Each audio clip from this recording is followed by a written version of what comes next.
Hello, hello, welcome. Thanks for joining me here. This is going to be a four-part series on activating your leadership through courage and self-awareness.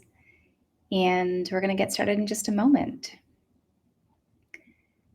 So, I am Leanne Mallorie. I'm the creator and founder of the Guts and Grace Women's Professional Coaching Program, author of the book by the same name, Guts and Grace, A Woman's Guide to Full-Bodied Leadership. I am the executive coach, strategist, and guide for the secretly woo professional woman who is committed to making big change in her industry, her organization, or community, and knows that she needs to do it without burning out. In summary, I help women tap into the wisdom of their bodies and fully activate in their leadership so that they and their organizations can thrive. Before we dive into our content here for this session, I want to set the container for our time together. Since I am an embodied leadership coach, I'd like us to take a moment and be with and feel our bodies, as that can really help us be open to learning and open to what we're going to be here considering together. So take a moment. If you'd like, you can close your eyes or just soften your gaze and feel your body. How do I do that? Bring your awareness to any sensation, perhaps something like temperature or pressure, or a sense of movement or stillness or hot or cold. And take a couple of deep breaths and let yourself settle. If you're sitting, you can feel the weight of your behind on the chair or your back against the chair. And as we do this, I want to affirm that we are in exactly the right place and time to do exactly the learning that will support us on our paths today, and that we are receptive to new truths that we are ready to hear now, that we're firmly grounded in our own presence and in our knowing at this time, and that this time is for you. Okay, so let's dive in. First of all, once again, this is the first in a four-part series on activating your leadership through courage and self-awareness. And our theme today is activation. Activation on the path to fully embodied, fully authentic, fully present leadership. This word activate has been hanging around with me for a while. So recently we decided to rebrand one of our core programs to use this word. But the question, like, what does it mean to activate? If you hear that word, when I hear that word, I really think about the sparking of possibility, the catalyzing of something, the beginning, the increasing even of something. And the way I'd like to use this word is really the activate being to open ourselves to a catalyst that will take us more fully, more rapidly, more completely in the direction that we want to go. So you can think about, like, I got activated, or my leadership was activated. Not in the, sometimes this word is also used in more like a, I got triggered kind of way. And I think the word itself is really powerful. I'd like to repurpose purpose it for the sake of meaning, actually coming into something more fully or becoming more alive. So activation turns out that it really starts with kind of like a seed, an internal seed. We might say it starts with a desire or an I want, a hunch about a new direction, something that begins to pull at us. And this is really the beginning of a journey. It might be a very short journey, could be a very long journey, depends on the desire, depends on the seed.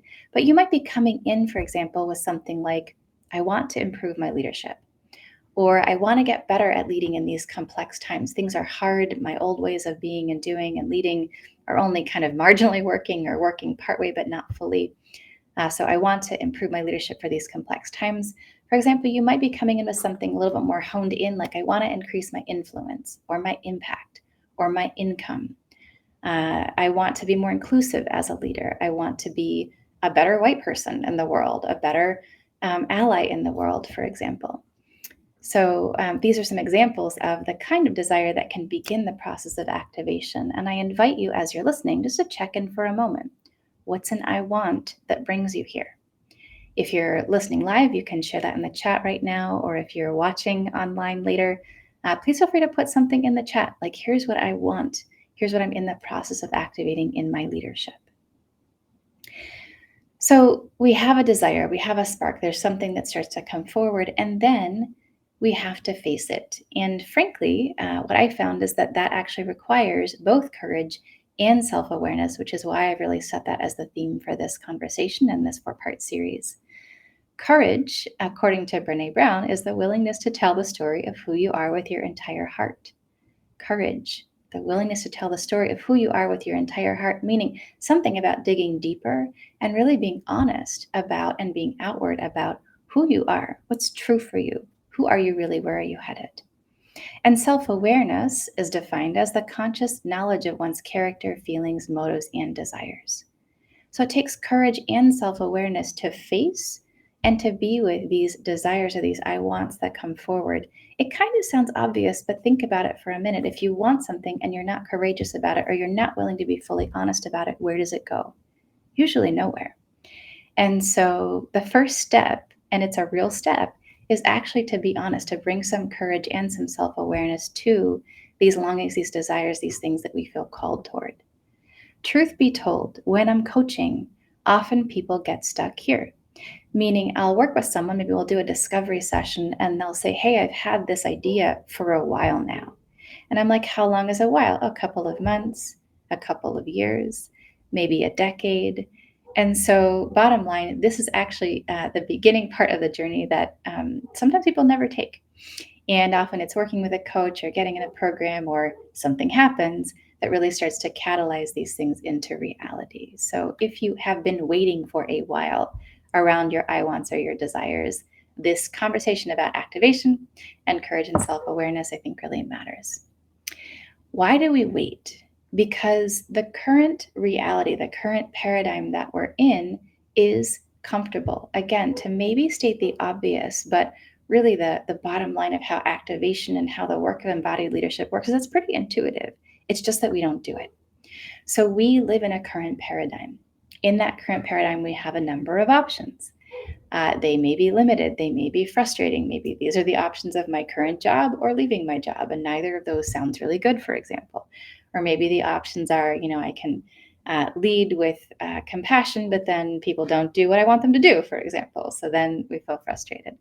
The current reality is kind of like a box that has a certain number of parameters. They have served us relatively well. Maybe they've helped us to get to where we are in our lives and our careers, but they're not totally working for us. They're fairly comfortable.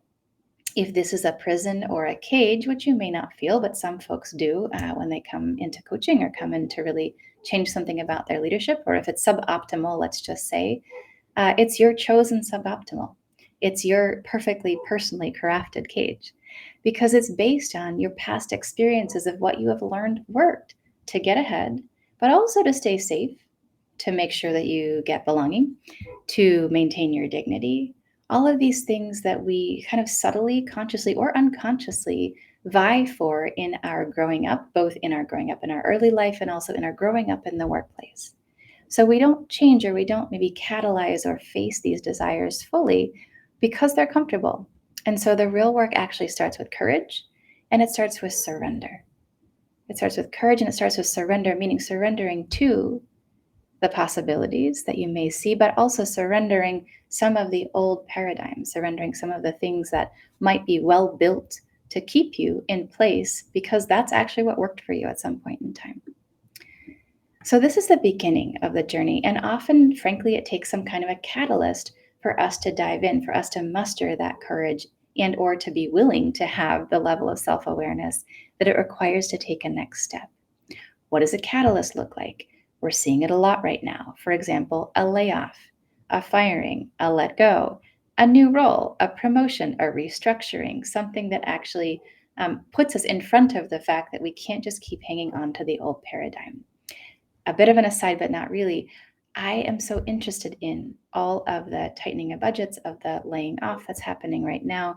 Um, it's interesting from a business cycle perspective, right? We go through these times of abundance and times of let's make everything happen, and these times of dialing back and contraction. That's very much how the human operating system works, and collective human operating systems like organizations work. So we can predict that will keep happening, this expansion and contraction. But also in more like I don't know, maybe with more of a spiritual frame, I would say there's something interesting about the awakening of consciousness right now and how much these transitions are getting sped up and how many of us are in them. We talk about, conscious quitting, and we talk about all of the layoffs that are happening right now and the transition that people are in. I happen to believe that this isn't a coincidence, that actually there is a need for many of us who have been in these old paradigms, in these roles that have kind of kept us safe, small, comfortable, to reconsider and to actually fully activate.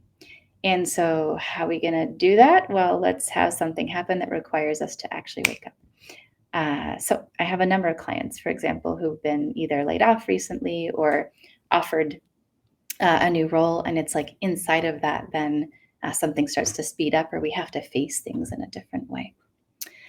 Also, a catalyst can be something like a personal transition, a loss, an identity shift, uh, fill in the blank, right? A lot of things have happened over the last couple of years. As I'm recording this, it's 2023, so not too far out from the COVID pandemic. And many of us have experienced different kinds of personal transitions or personal things that we've had to face. And that can kind of call the question, am I happy with this old paradigm? Or am I ready for something else? It's like the inner listening, the longing, the inner knowing starts to get a little bit louder because things aren't quite what they seemed or because they can't stay the same anymore.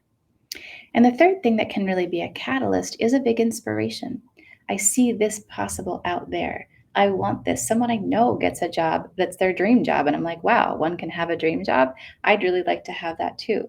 Somebody that I know or somebody on TV makes a certain kind of impact, achieves a certain kind of level, gets into office for the first time, someone who looks like me. And I go, wow, maybe actually that's also for me. And there can be a catalyzing in that kind of event too.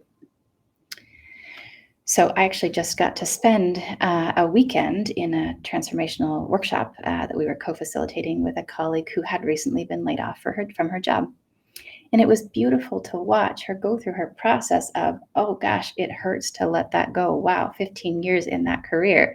Oh my goodness, the pain of that and the sadness of that, but also the relief in that. Wow, new possibility. I've wanted something different for a while. I didn't actually have the guts or wasn't ready to face it until now, but now I have to. And so now I will. And if you know me well, I have a similar story in my history that there was a moment where I was let go from a role that actually opened the pathway and opened the way for me to move full time into doing the work of guts and grace and really begin to more deeply develop this methodology. What I remember about that time is that I wouldn't, in that moment, wouldn't have probably done it myself. There were too many pressures around financial scarcity and ambiguity and what's going to happen and trying to keep a life down stable. I think I'd actually just bought a house at that point in time back in the day, and so I needed a nudge at that moment. So here we are, being nudged, something catalyzing, something opening, and then beginning to be open to the question of right rolling, open to the question of what could even a more fully activated version of my leadership entail, and open to the question of what do I actually long for? What actually is for me at this moment in time? Maybe I've been waiting for it for a while. I'll give you another example. I'm coaching a woman, I just actually completed a coaching engagement with a woman who had been working for many years, over 25 years, at her organization, a large, but relatively well known organization. And, she came to me, it was like, I've been well used in my role, but maybe underused in certain ways. There have been promotions I've wanted and have been passed over for. I'm not sure if there's totally the next level of opportunity for me. I've dedicated the majority of my working career and my life to this organization.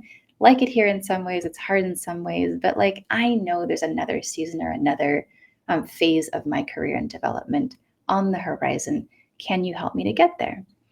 And part of her backstory was that if she kind of looked back at her family history, her family lineage, that in some ways she saw that they as a family, right, as a lineage, had kind of a history of being interested in greatness, but like not quite getting there.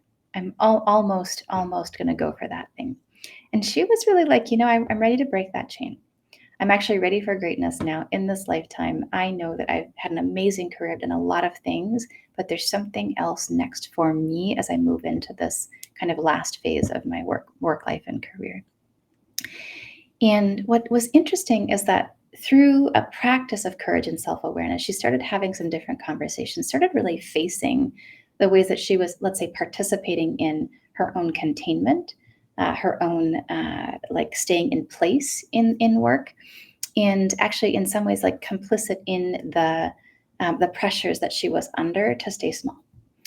And through that work of self awareness, what she was able to do was really start to galvanize a very strong intention for something different. And when that really started to come to a head, what happened was interesting that there was a promotion, there was another layer of a role offered inside of her organization that she put her name in the hat for. And she didn't get it. And both of us along the way actually took a couple of months for this to play out. Both of us along the way were kind of like, either this is going to be the big break, or this is going to break something in a good way so that you know that what is actually meant for you next is not this thing, and it's time for you to start crafting it yourself. What happened when she didn't get it was she went through her kind of cycle of disappointment, but then fairly quickly had a plan for what she wanted to pitch as a next role that didn't actually exist quite yet in the organization.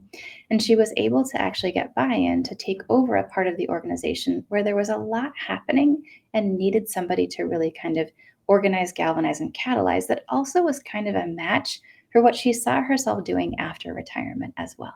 So it's like, let me pilot the next iteration of my contribution in the world at the organization that I'm at through a new and kind of job crafted role.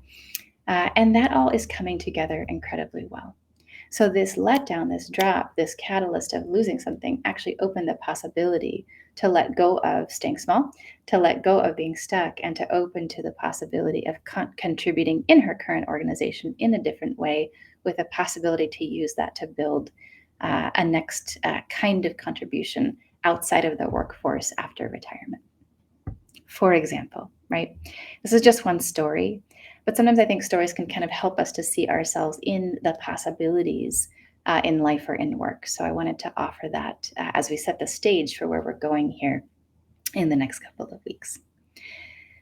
So, from a teaching perspective, this is what I wanted to share today. I want to leave you with a couple of questions and let you know where we're headed next. First of all, 3 questions for yourself to reflect on before the next time you see me on our session number 2. First thing is, who are you longing to become? Who are you longing to become? What's the nature, the flavor of that? Maybe you don't totally know, but it has an image to it or a sensation to it, or you've just sort of seen something like it somewhere, but you don't know if it's for you. What's the longing in you? The second question is, what have you been afraid to look at or to face? What have you been afraid to look at or to face? In other words, where might you have some room for some more courage and the willingness to be more self-aware? Maybe that's an aspect of your prison, your container, what's been holding you back, that you haven't totally been willing to confess, but you can see ways again that you're participating in, or some habit or behavior that you're in that just actually isn't serving or is kind of suboptimal right now. What have you been afraid to look at or to face? And then last but not least, why does it matter now? Why does it matter now? Maybe some catalyst just happened or you think is about to happen. So it's like, it's time to look. It's time to face. Or maybe it's like, I see that there's this possibility in the world that people are doing these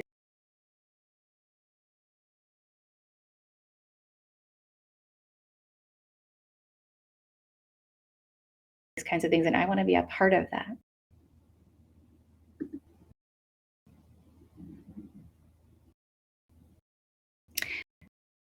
Over the next couple of sessions, we'll have 3 more sessions together. And I'm going to go through what I call the Activate model, a 3-step model. The first step is releasing your former patterns or attachments, even roles, and bringing this level of self-awareness and courage to do it. The second, conceive a new vision for yourself, new opportunities. And the third step is to realize that required to live into the new version of you, the new version of your leadership, to make the impact that you want to make, as always, without burning out. So this is where we're headed. And over these next few sessions, we're going to cover what these steps mean, what they ask of us, and how to take them with grace. So today was the first in our series on activating your leadership through courage and self-awareness. And if you would like to learn more, or you still have questions about how to implement, of course, I would always love to go deeper with you. So just as a reminder, Our core offering here at Guts and Grace is a year-long women's leadership coaching and training program called Guts and Grace. But for those who want to get results fast and get big results fast, we also have a high-impact 8-week group coaching program, which, as I mentioned, is called Activate and begins within the next month. And it's focused on accelerating your transformation, really helping to be this catalyst or participate with any catalyst that you might be in. So if you're ready to get started on engaging and dismantling your inner glass ceiling, I invite you to get in touch, book a discovery call, check out our Activate coaching program page, or just send us an email and let us know that you'd like to connect. Thank you for your time, for your attention. What I'd like to do to close us out, once again, is to have us come into feeling and sensation in our bodies. So take another moment, take a deep breath. And as we close here today, I want to affirm that we are in exactly the right place, having exactly the right experiences at this time to get to our next levels of growth, that our paths are coming together right now for a reason, and that reason will be revealed in time. That what you learned today will pay big dividends as you continue to reflect on it over the next couple of weeks, and that we are supported and everything is working for us, no matter how challenging, unclear, or surprising it may seem right now. Have a great rest of your day, and we'll see you again soon for session 2.